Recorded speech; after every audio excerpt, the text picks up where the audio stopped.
திருமதி மாணவி அவர்கள் வருகிறார்கள். நல்ல பலத்த கைதட்டலோட அவங்களை வரவேற்கலாம். நீங்க ஆசிரியர்களை ஊக்கப்படுத்துறதை விட உங்களுக்காக பேசக்கூடிய உங்களுடைய நண்பர்களை, தோழிகளை நீங்க கைத்தட்டி வரவேற்கிறதுல தான் அவங்களுடைய மோட்டிவேஷன் இருக்கும். எதிரணியில இருக்கிறவங்க வந்து போராட்டம் போராட்டம்னு ஒரே போராட்டமா சொல்லிட்டு இருக்காங்க. அவங்களை விடுமா, நம்ம பேசலாம். எனக்கு அப்போ ஒன்று தோணுச்சு, சண்டைலாம் சட்டை கிழியதானே சார் செய்யும், அந்த மாதிரி தான் இருந்துச்சு. பல்லுயிரும் பல உலகம் படைத்து அழித்து முடக்கினும் ஒரு பரம்பொருள் முன்னிருந்தபடி இருப்பது போல் கவிமலையாலும் கலித்திரங்கம் துளுவமும் கன்னடமும் முதிரத்தே உதித்திரி எழுந்திடு சிதையாவும் சீரமாய் திறமையந்து வாழ்த்திடுவோமே அப்படின்னு என்னோட குருவான பாரதியாரோட கவிதையை சொல்லி இங்க அவையில் இருக்கும் அனைவருக்கும் என் மதிய வணக்கத்தை. இது வந்து மனோமணியும் சுந்தரம் பிள்ளையோட பல்லுலர் பாரதியாரும் சரி சரி. இப்ப இந்த இளைஞர்களின் வாழ்க்கை வந்து போராட்டமா அப்படிங்கிறது எனக்கு சரியா சொல்ல வரல. ஆனா பூந்தோட்டம்ங்கிறதுல நான் உறுதியா இருக்கேன். எப்படின்னு கேட்டீங்கன்னா, இந்த தலைப்பு வந்தோடனே என் மூளைக்கு முதல்ல தோன்றியது என்னன்னா தொலைபேசி தான். யூடியூப்ல ஆசிரியர், கூகுள்ல நூலகம், லிங்க்டின்ல வேலை வாய்ப்பு. நம்ம முன்னோர்கள்லாம் என்ன பண்ணாங்க அப்படின்னா, ஒரு நூலை படிக்கிறதுக்காக நூலகத்துக்கு சென்று ஆராய்ச்சி பண்ணி படிச்சுட்டு இருந்தாங்க. ஆனா இப்ப இருக்கிற மாணவர்கள்லாம் தொலைபேசிய டக்குன்னு தட்டுனா போதும், 5 நிமிஷத்துல தகவல் தானா வந்து திரையில நிக்குது. அவன் தகவலை பாக்குறானா இல்ல எதை பாக்குறான்னு நமக்கு என்ன தெரியும்? அப்பனா வந்து கத்திய வந்து கிச்சன்ல இருக்கிற வரைக்கும் தானே அது நன்மையா ஆபத்தான்னு சொல்ல முடியும். அது தலையில தக்காளி வெட்டுறவங்க கையில இருக்கா இல்ல தலையை வெட்டுறவங்க கையில இருக்காங்கிறத பொறுத்து தானே இருக்கு. தொழில்நுட்ப எங்களுடைய இளைஞர்கள் வெறும் கத்தியை நல்ல விஷயத்துக்கு பயன்படுத்தக்கூடிய இளைஞர்கள் என்பது அப்போது பூந்தோட்டத்தோட தலைவரான வரும் நடுவர் அவர்களே, நான் இன்னும் சொல்லியேன். என்னென்னமோ நான் போராட்டத்துல இருக்கிற மாதிரி நான் எந்த அணியும் கிடையாது. நான் எந்த அணியிலையும் பெட்டி வாங்கல.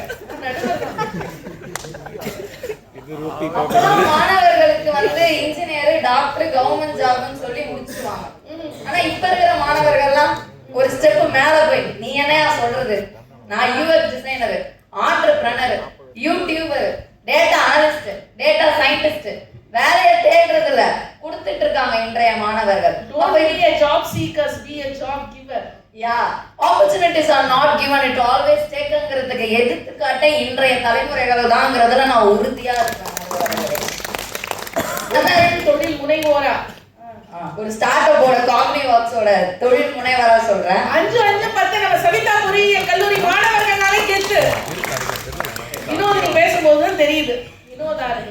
வினோதராணி அது ஒரு கிராமத்துல.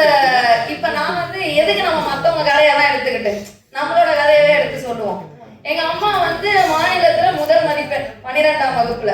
ஆனா படிக்க முடியல, வாழ்க்கை போராட்டமா இருந்தது அந்த காலத்துல. ஆனா இப்ப இருக்கிற இளைஞர்கள் என்னையே எடுத்துக்காட்டா எடுத்துக்கோங்க.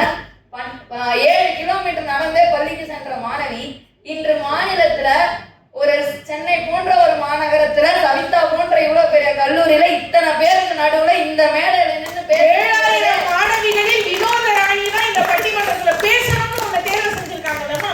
அந்த ஒரு வாய்ப்பை ஏற்படுத்தி கொடுத்தது இன்றைய தலைமுறை தானே.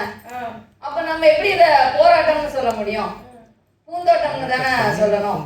அதே மாதிரி போராட்டம் போராடணும்னு பலரும் சொல்றாங்க. அப்ப இன்றைய தலைமுறைகள் வந்து பூந்தோட்டம்ங்கிறது நான் உறுதியா சொல்லுவேங்கிறது மீண்டும் சொல்றேன். ஏன் தெரியுமா, ஒரு பூந்தோட்டத்துல பல வகையான மலர்கள் இருக்கும். ரோஜா இருக்கும், மல்லி இருக்கும், அரும்பு இருக்கும். அது போல இன்றைய இளைஞர்களிடம் நிறைய திறமைகள் உள்ளது. இப்ப இருக்கிற மாணவர்கள்லாம் படிப்புல மட்டும் முன்னேறதில்லை, தொழில்நுட்பத்துல முன்னேறாங்க, சமூக பொறுப்புல முன்னேறாங்க, ஹாக்கத்தான் போறாங்க, வெளிநாட்டுல படிக்கிறாங்க, ஸ்போர்ட்ஸ்ல மெடல் வாங்குறாங்க. வாய்ப்புகள் குறைவா இருக்கான்னு கேட்டா இல்ல. மொபைல்ல இருக்கிறது உலகம் வந்து கையில இருக்கு. அதை தாண்டி பார்த்தா ஒரு ஐடியா இருந்தா ஸ்டார்ட் அப், ஃபவுண்டர், இங்க வந்து நம்ம போராட்டத்தை தேடி போயிட்டு இருக்கோம். வாய்ப்புகள் குவிஞ்சு கிடக்குது. வாழ்க்கையே பூந்தோட்டமா இருக்குது. பூந்தோட்டத்துல முள்ளு இருக்கும், அதனால ரோஜாவை நம்மளால வெறுக்க முடியுமா? நீங்களே சொல்லுங்க நடுவர் அவர்களே. வாழ்க்கைனா பிரச்சனை இருக்கதானே செய்யும். வடிவேல் டைலாக் மாதிரிதான், சண்டை இருந்தா சட்டை கிழியதானே செய்யும். மனுஷனுக்கு பிரச்சனை இல்லைன்னா கடவுளுக்கு அர்ச்சனை இல்லைன்னு அவருக்கே வேலை இல்லாம போயிருமே மேல இருக்கிறவருக்கு. அப்ப நம்ம எப்படி சொல்ல முடியும்? அதனால எவ்வளவு பிரச்சனைகள் இருந்தாலும் அதை சரியான பாதையில வழிகாட்டினால் மட்டுமே வாழ்க்கை பூந்தோட்டமாக இன்றைய இளைஞர்களுக்கு மாறிவிடும். அவர்களும் இந்த நாட்டை சிறந்த முறையில் எடுத்துக்கொள்வார்கள் என்று கூறி இந்த பூந்தோட்டத்துல பேச வாய்ப்பளித்தவர்களுக்கு நன்றி கூறி விடைபெறுகிறேன்.